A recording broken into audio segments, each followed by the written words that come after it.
its first 578 multiplied by 161. So first we estimate by rounding off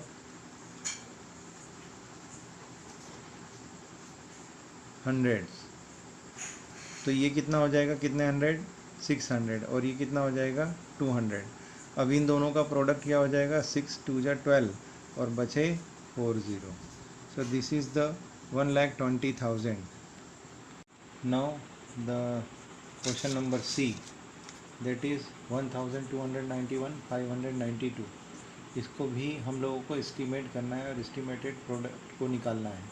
so bye rounding off hundreds, तो hundreds के rounding off में करेंगे तो ये कितने 1,300 और ये कितना है 600. मल्टीप्लाई करेंगे 13 7 जा 78 और 40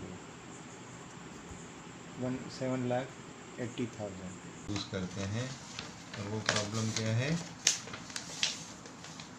ब्रैकेट को किस तरह से यूज़ किया जाता है. अब एक प्रॉब्लम यहाँ पर है आपके एनसीईआरटी में दिया हुआ, ठीक है. वो प्रॉब्लम इस तरह से है, Meera bot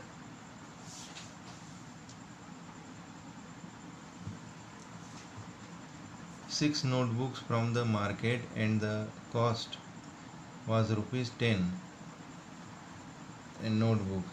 Her sister Seema also bought 7 notebooks of the same type. Find the total money they spent. ठीक है. अब ये दोनों ने सॉल्व किया इसको अपने अपने तरीके से, ठीक है.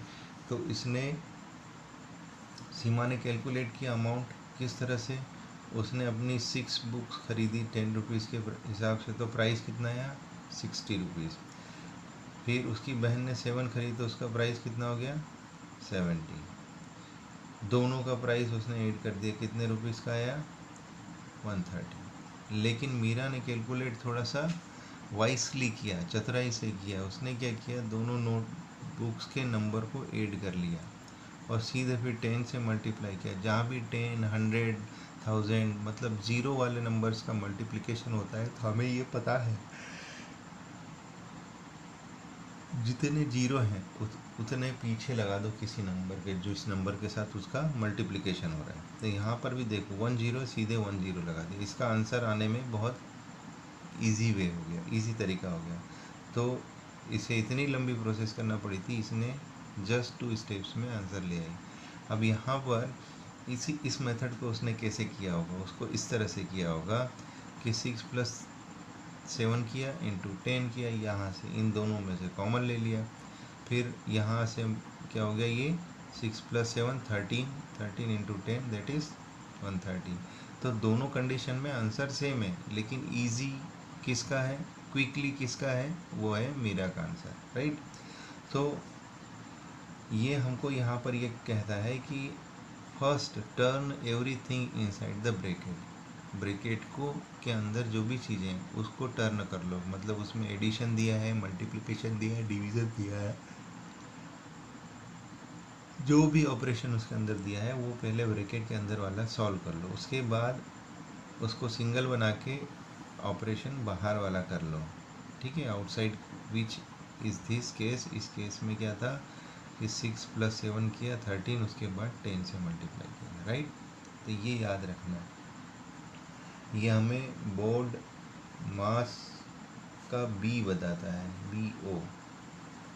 जो हमको ये कहता है BO मतलब होता है ब्रैकेट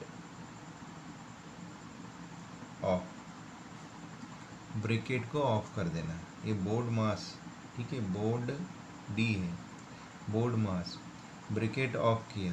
तो कोई भी अगर इस तरह से हमारे पास प्रॉब्लम्स दे रखी हैं, उसमें हम लोग क्या करेंगे, पहले ब्रैकेट को ऑफ करेंगे, then division, then multiplication, then addition, then subtraction. ऐसा नहीं कि पहले सब्ट्रैक्शन करेंगे फिर एडिशन कर लेंगे. तो पहले ये बोधमास का रूल होता है, ठीक है, मैथ्स के प्रॉब्लम को सॉल्व करने का. अब आते हैं, हमारे पास है ये ब्रैकेट्स का, है ना, एग्जाम्पल. जैसे मैंने यहाँ पर एक एग्जाम्पल लिया है 7 × 109. तो 7 × 109 को 100 + 9 कर दो, इतना बड़ा आपको टेबल लेने की ज़रूरत नहीं है। तो क्या हो गया यहाँ से 7 इंटू 100, फिर यहाँ 7 इंटू 9, तो ये 700 और ये 63, तो बन जाएगा 763। तो हम लोग ब्रैकेट का यूज़ करके वहाँ पर रिमूव ब्रैकेट के अंदर के ऑपरेशन को कंप्लीट करके बाहर निकले थे। यहाँ पर हम लोग उस ब्रैकेट में इसको डिस्ट्रीब्यूट कर रहे हैं, अंदर ले जा रहे हैं 7 को। ठीक है, तो दोनों तरह से ये ब्रैकेट हमारी हेल्प करता है। ठीक है, इसी तरह एक और प्रॉब्लम है 102 और 103। तो इस प्रॉब्लम में भी क्या किया, 102 प्लस 102 को क्या नोट किया, 100 प्लस 2, इसको क्या नोट किया, 100 प्लस 3। अब यहाँ पर इस 100 का मल्टीप्लाई इस होल ब्रैकेट के साथ कर दिया, फिर 2 का मल्टीप्लाई इस होल ब्रैकेट के साथ कर दिया। सो अब 100 का मल्टीप्लाई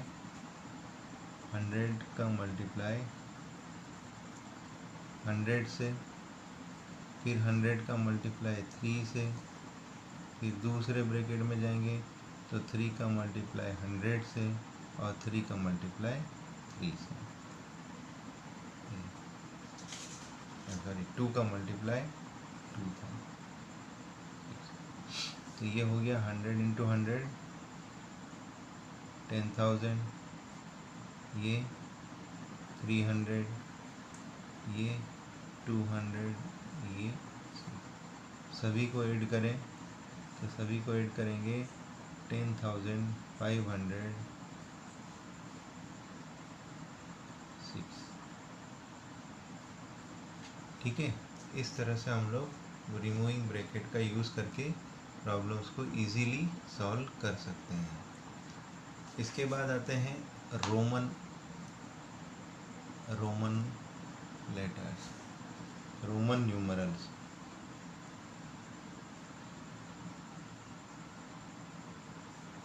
है ना, रोमन न्यूमरल्स में, तो रोमन नंबर में हम लोगों ने देखा होगा कई सारे प्लेसेस पर कि हम 10 को क्या लिखते हैं, x, दिस इज 10।